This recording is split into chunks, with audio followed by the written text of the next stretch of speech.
Hi,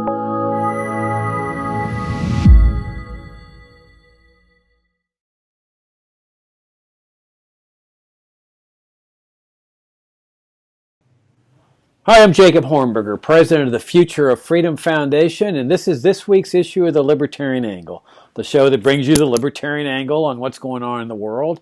And I'm joined as I am every week by my co-host, the professor of economics at the Citadel, Richard Ebeing. Richard, good to see you again. Good to see you too, and have our viewers and listeners join us once more. Yep, nice to have you all join us. If you're being exposed to the Future of Freedom Foundation for the first time through this video, come and visit us at fff.org, where we have 3 decades worth of principled perspectives on liberty, both in written form and video form, and would love to have your support. Richard, okay, we're going to continue our series on socialism, which obviously is a burning topic in America. We just covered the socialism of the garrison state, the warfare state, the national security state, the military-industrial complex, whatever label you want to put on it. And so we're ready to move into the 1960s with the advent of Lyndon Johnson's Great Society, which really, to me, is the culmination of where all this is going, both with respect to the welfare state and the warfare state. I mean, we'll spend most of our time, I would assume, on Johnson's war on poverty and his Great Society, but we shouldn't forget that what he was doing with the warfare state, sending troops into Vietnam as part of this paradigm of foreign interventionism, enlarging the military-industrial complex, and of course in the process sacrificing 58,000 American troops for nothing. But in terms of the welfare state, Johnson really took what Franklin Roosevelt had started during the New Deal to a much higher level. I mean, this is where Medicare and Medicaid come into existence. And let me focus on those 2 programs just as an example of what this so-called Great Society did. We had here in the United States the finest healthcare system in history. It was one where there was virtually no government intervention. There was occupational licensure had come into existence.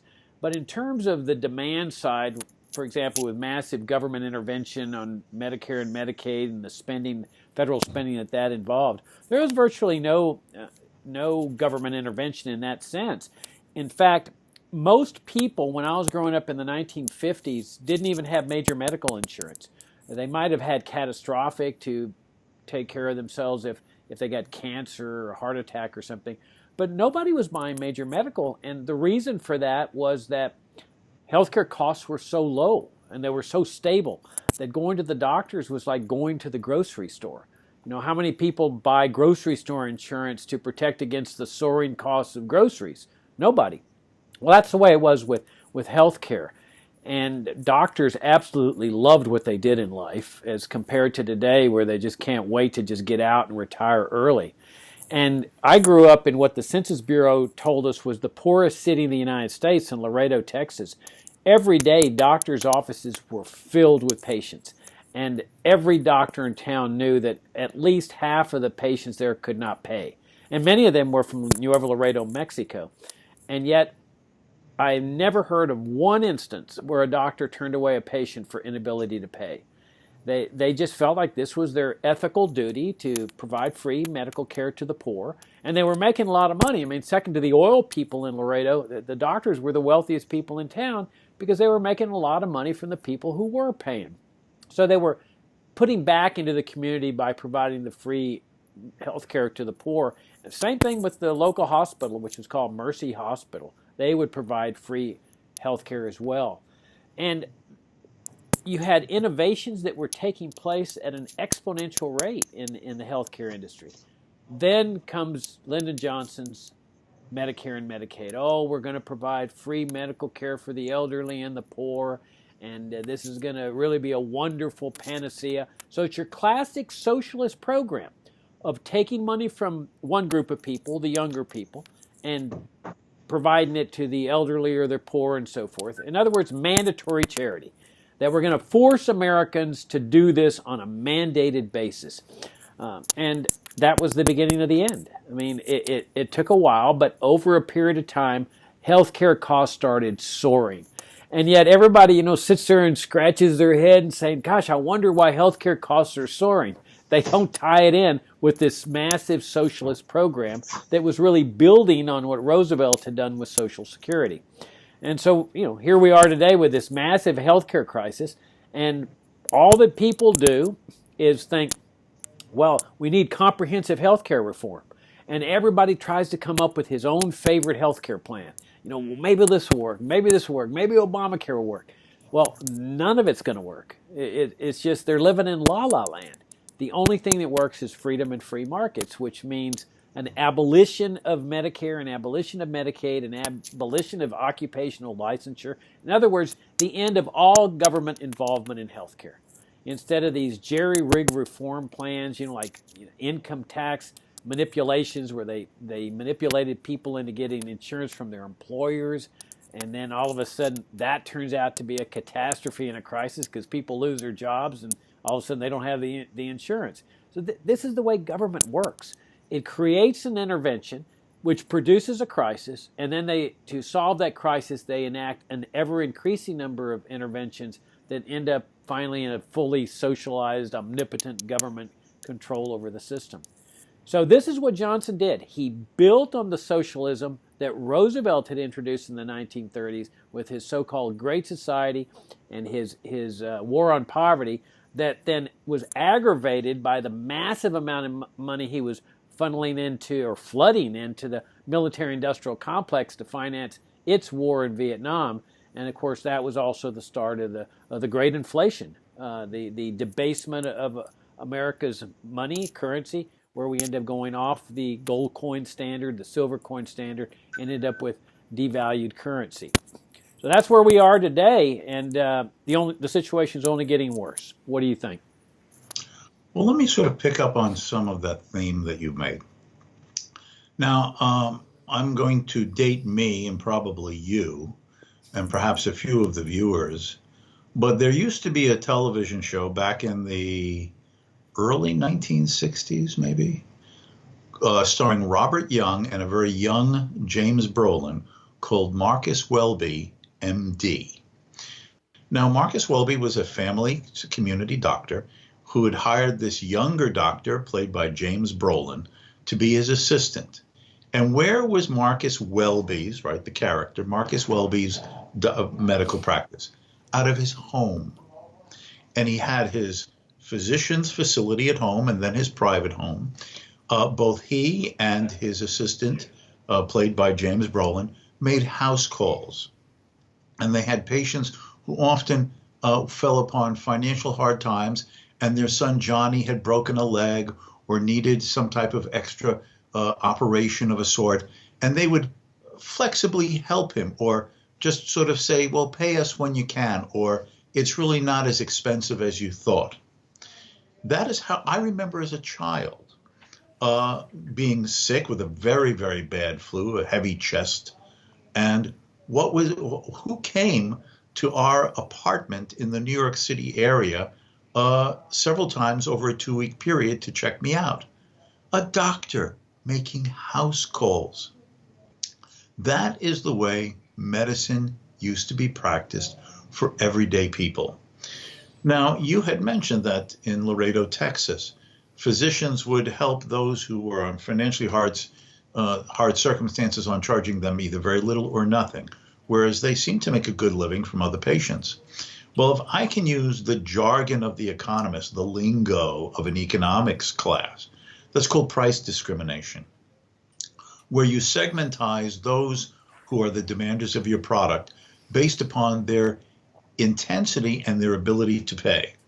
And what you sometimes do is you charge more to some customers who have the financial means to pay it, to cross-subsidize others who are in a lower income position, who need treatment for which their own financial means don't allow them to cover the expense, through others being able to help cover those bills by being charged higher fees, and the doctor still being able to make a living. That is how medicine was practiced. Now, maybe some of the older viewers remember an English class in high school or college, and having read the short stories of a famous 19th century Russian novelist named Anton Chekhov. Now, Anton Chekhov started out as a Russian medical doctor in Imperial Russia, and he was in a rural area. And how did he, if you read his biography, how did he get paid from the local people, the farmers in the villages? In a chicken, in the husband doing work around the doctor's home, chopping wood or something, because they didn't have the financial means to cover the medical costs of maybe an illness for one of their children. That is how medicine was practiced. Maybe the viewers will remember another old television show with Richard Chamberlain and Raymond Massey, Dr. Kildare. It's based upon a whole movie series from the 1930s starring Lou Ayres. And it's in a hospital. And this is before heavy-handed government. And so people would be helped who couldn't afford it. That is how medicine operated. The market found ways to be adaptable and flexible to serve the needs of patients. Now, everything that I have just talked about, Jacob, which you and I are old enough to remember. Could you say it a little louder, Sonny? Okay, that's all gone. I would ask any viewer and listener to think about when was the last time a doctor ever came to their home to make a house call, or even hear of a doctor making a house call to anyone else in their community. Or the doctor having a flexible price scale for patients. No, it is against the law under the welfare statist healthcare programs instituted beginning, as you were saying, so massively beginning with the Johnson administration. It is against the law to price discriminate. The government sets, rigs, monitors, polices, determines much of the pay scale and the pricing structure of what can be offered and what can be done to the patients. It has basically been regimented and bureaucratized. And why? Because that is the nature of government management and oversight of anything that the government touches. As one of the Beatles, John Lennon, once said, everything the government touches turns to dash, and the word begins with an S. That is the nature of government, unfortunately. Now, again, you mentioned another context of this, which, if you'll permit me to elaborate, and that is, what was the mindset that guided virtually all of that went on during Lyndon Johnson's term in office? It was captured in the imagery of what was called the Johnson administration whiz kids. These were the upper echelon experts, advisors, and cabinet members, beginning with people like Robert McNamara and Dean Rusk, who believed that they had the knowledge, wisdom, and ability to socially engineer a different society 10,000 miles away in Southeast Asia and to micromanage a war with little increments of escalation, to put the pressure on an enemy to just know the right amount of increase here and little carrot there to get the enemy to give in. And guess what? The arrogance, the hubris of being able to manage a war as if it was some chess game in which you could outmaneuver the opponent to do exactly what you know is the right calibrations. Instead, it ended up being one of the greatest defeats, military defeats in American history, which, as you said, over 50,000 lost American lives.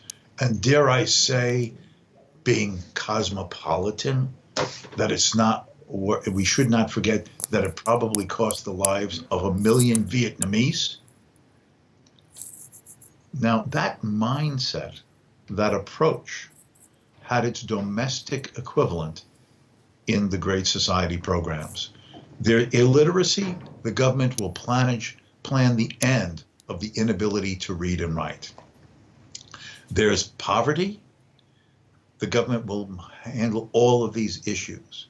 There's a problem of race, well, we can micromanage human relationships into forms of harmony and mutual, a peaceful and respectful life by command, regulation, prohibition, and degree of calibration. All of this meant that the freedom of the individual at home, while others are being killed abroad in the name of whiz-kid social planning, could be undertaken with disastrous results. Now, another context, if I may, Jacob. Perhaps some of the viewers and listeners are familiar with an economist named Thomas Sowell. He's a brilliant economist, now sort of retired, but still a senior scholar affiliated with the Hoover Institution out in California at Stanford University, who's written widely and extensively on the nature of the impacts of the welfare state on the minority communities of the United States, and especially the black community. He himself, by accident of birth, happens to be African American. And what he has carefully documented in his essays, in his books, is that before the institution of Lyndon Johnson's Great Society programs, there had been occurring, slowly but surely, a radical and significant and continuous improvement in the economic standards of living of the black community in the United States. The income gap was narrowing. Was there a gap? Yes. But compared to the 1930s and the 40s, by the early 1960s, it had narrowed. There was occurring improvement in the qualities and standards and opportunities of life, all before these welfare programs that Johnson instituted. Now, what happened in the decades following the institution of these Great Society programs? Again, as Thomas Sowell and other economists, for instance, Walter Williams, has documented. And that is the gap between the rich and the poor, particularly between blacks and non-blacks, whites, became stagnant or widened. The society became less adaptable to improvement and change. From everything from the minimum wage to affirmative action to quotas for universities to the determination by government of jobs, occupations, and opportunities. All of these are the inescapable, inevitable consequences of turning human relationships and social affairs and the destiny of people to the hands of government. It ruins your life, it keeps you in poverty, it denies you opportunity, and when done abroad, costs lives of both Americans and others who are merely the collateral damage of America making the world right. Yeah, you bring up a lot of excellent points when you were talking about people taking in a chicken to the doctor. That's exactly what was happening in Laredo with poor people. At Christmas time, the people who had been treated would bring over, or even right after being treated, they'd bring over tamales to the doctor. I mean, that was a favorite gift. And it was meaningful. I mean, the people were just, they didn't have the money to pay, but they were expressing gratitude for what the doctor had done for them. And that, to me, is what life's all about. It provides meaning when charity is voluntary and then somebody for whom the charity has been given responds in kind. And, you know, you have this mindset today that, oh, well, you just can't trust people to be free. Well, my local dentist, who's now retired here in Virginia, there's no Medicare for dentistry. There's no Medicaid for dentistry. And somehow or another, America survives. And my dentist got together with a group of other dentists, and just purely on a voluntary basis, once a week, they would provide free dental care for the poor on a rotating basis. And this is what makes life meaningful when you do these kind of things voluntarily. Your point about Vietnam is very interesting because you're talking about the central planning that the Pentagon and the CIA were doing to manage this war that was thousands of miles away. You know, but there's another factor to consider too, is that they always said they were trying to bring freedom to Vietnam. They were trying to resist the communist takeover of and therefore bring freedom to Vietnam.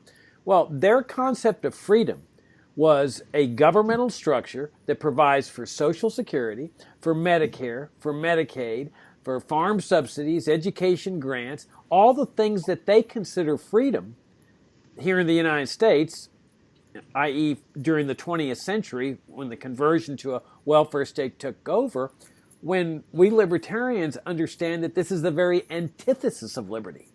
And the same thing applies with respect to the giant national security state.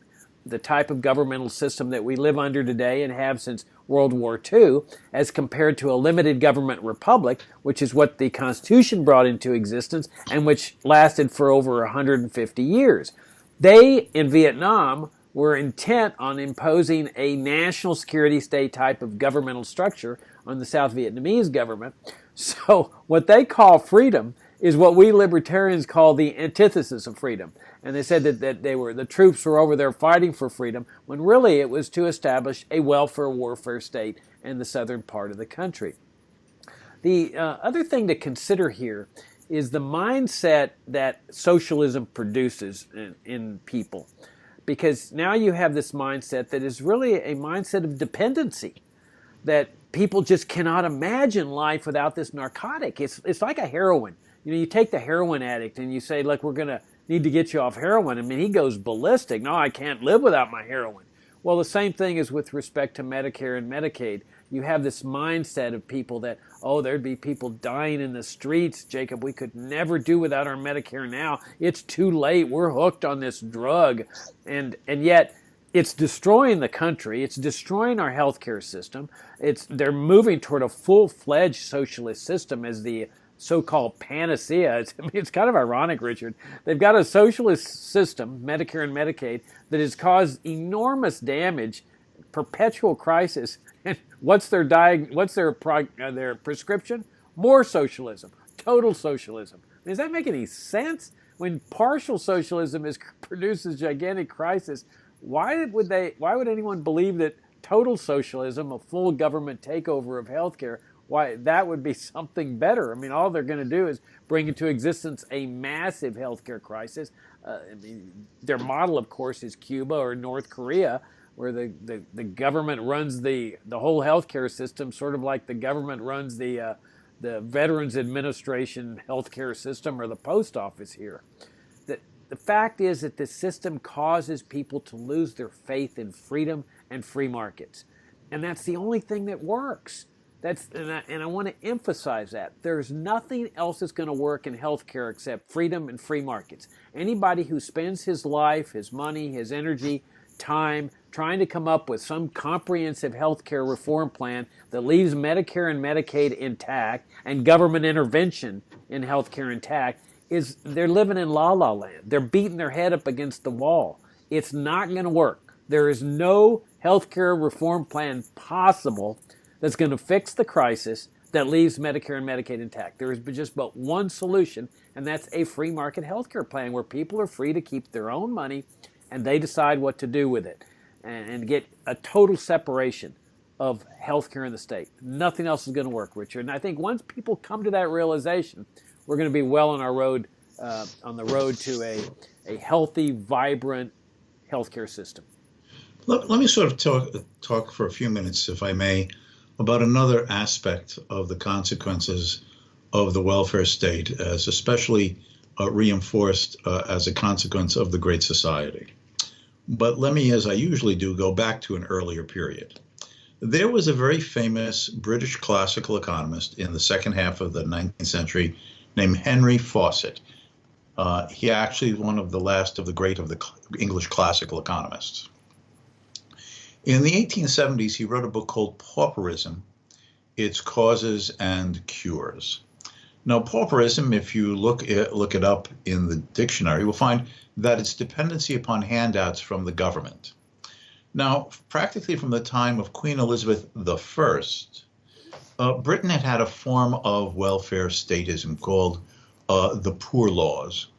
And this basically operated because England had an official church, the Church of England, of which the king was the head, would tax members of the communities, and then have the money dispersed through the parishes, the Church of England churches, to those defined as the needy and the deserving, the unemployed. Now, what Fawcett did in part of the consequences of that system is he explained that what it had created was intergenerational dependency and a sense of enlightenment.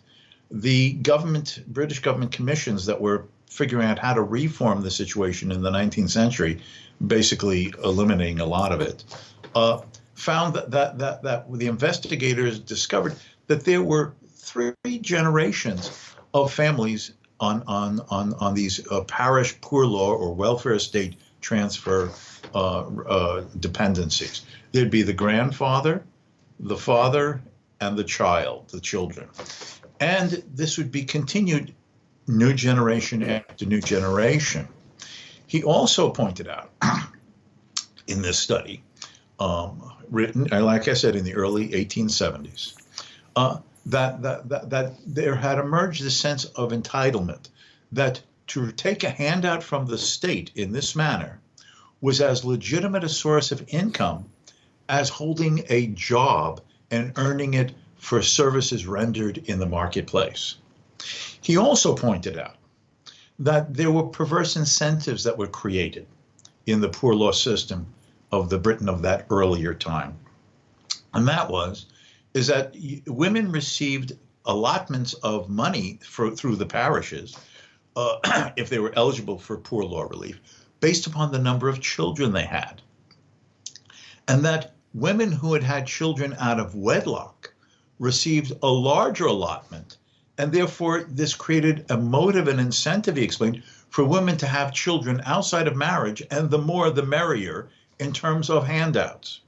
He said that this was undermining the family, the cultural structure of ethics and sense of right, duty, and responsibility, and that it was necessary to abolish, or at the minimum radically diminish through reform, the nature and the structure of this to restore some type of healthy sense of self-responsibility, both to earn your own living and responsibility for the children you bring into the world.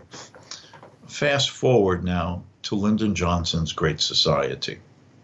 What was observed in the couple of decades following the institution of these programs? Under the Great Society programs of extended support for the unemployed, it was now the rule that a woman could not receive governmental federal support if there was a male member living in the family residence. So in other words, a woman would be eligible for welfare, and the more per child she had, if there was no male person in the household.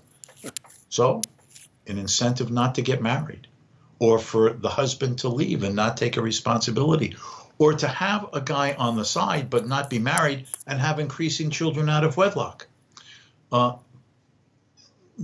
Conservative Democrats, and I'm using the word conservative in a complimentary way, and Democrat in a way that used to almost mean something not negative, Daniel Patrick Moynihan.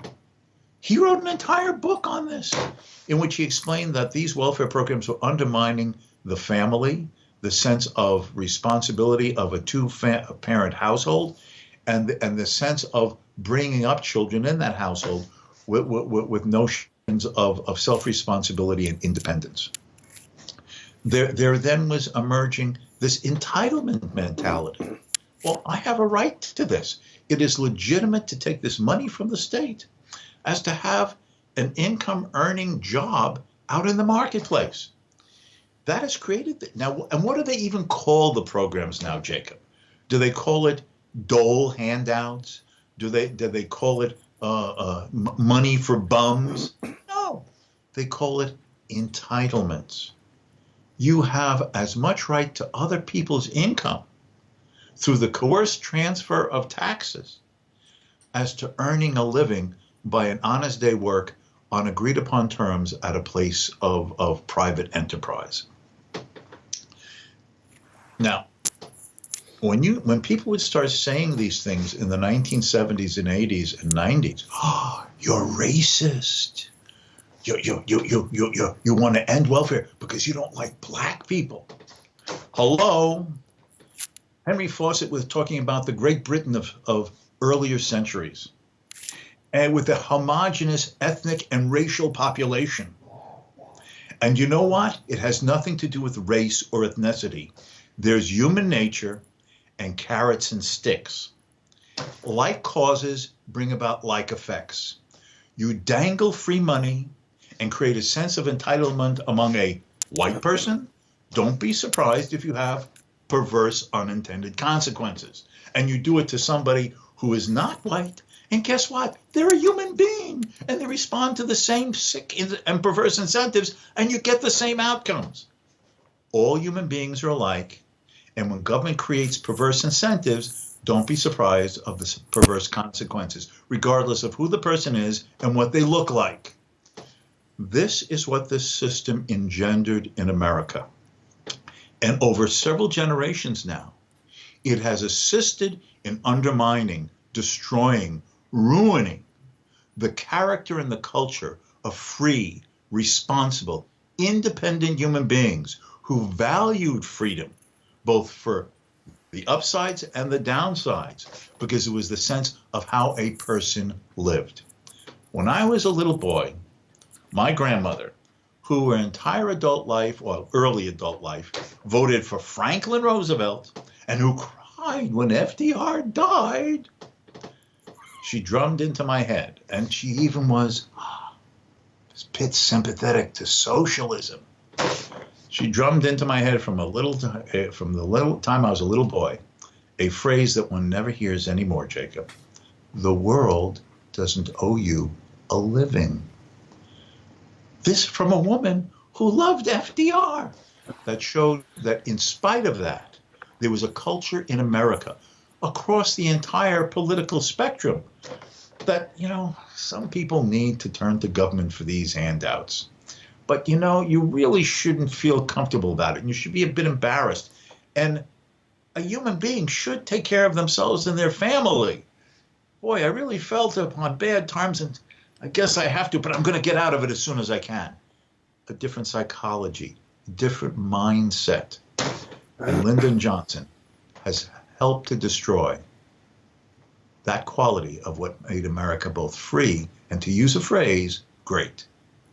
Yeah, I think you're absolutely right. And it destroyed, as you intimated, family values.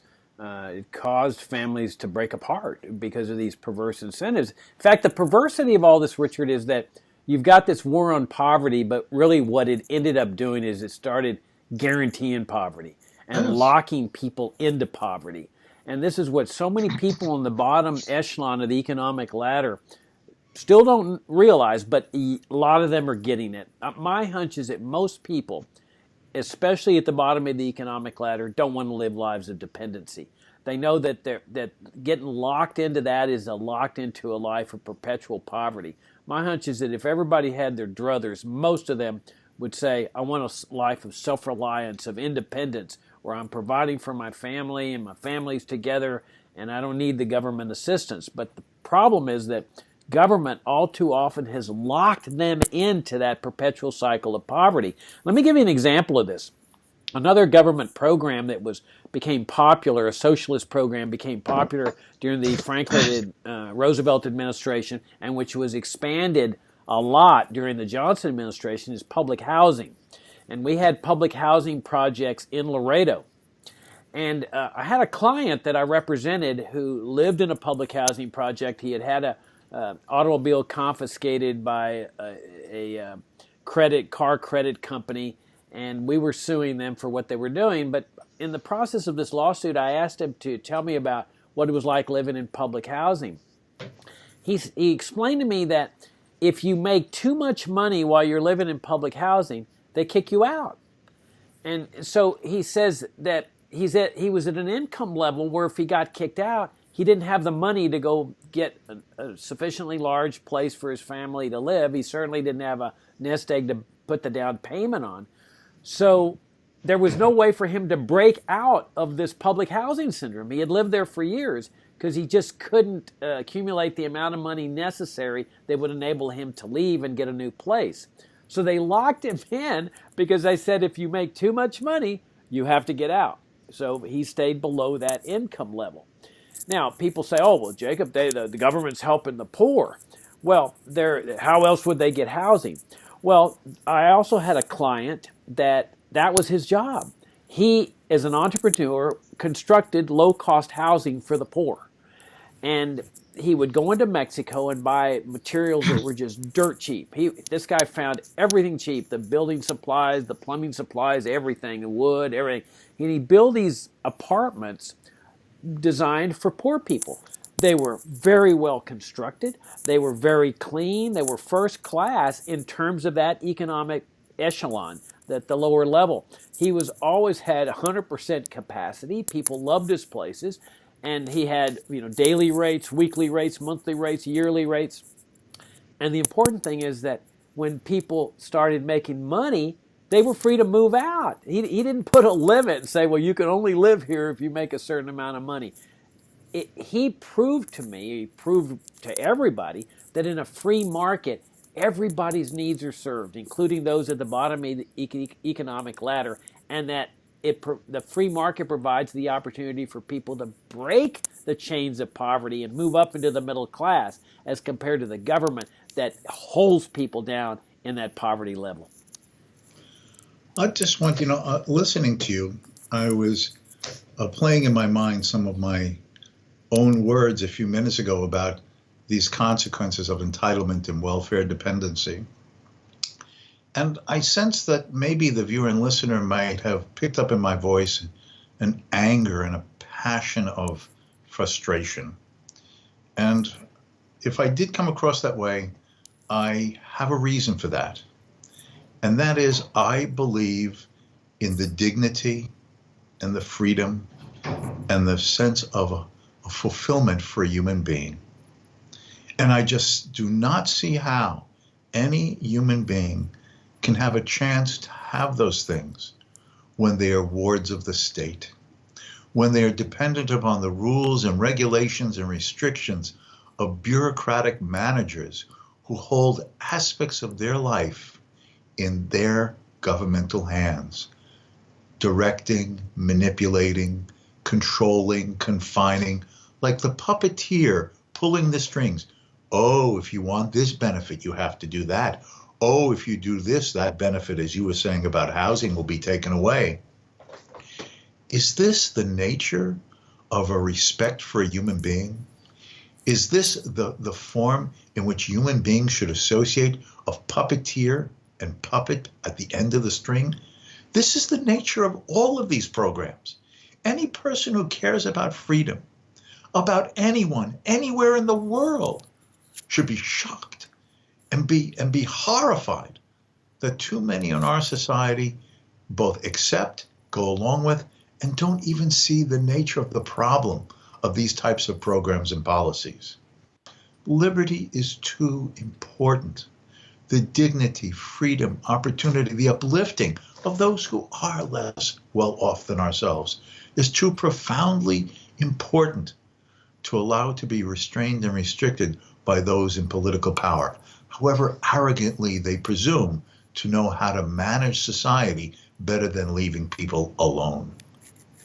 On that excellent note, Richard, we'll wrap it up. We've run out of time for this week's issue of the Libertarian Angle. Again, if this is your first time that you're learning about the Future of Freedom Foundation, come by and visit us at fff.org. We'd love to have your interest in all of our articles and videos, and of course, we'd love to have your financial support as well. Richard, enjoyed the visit with you, and I look forward to continuing our series next week. Until next time, thank you for joining us.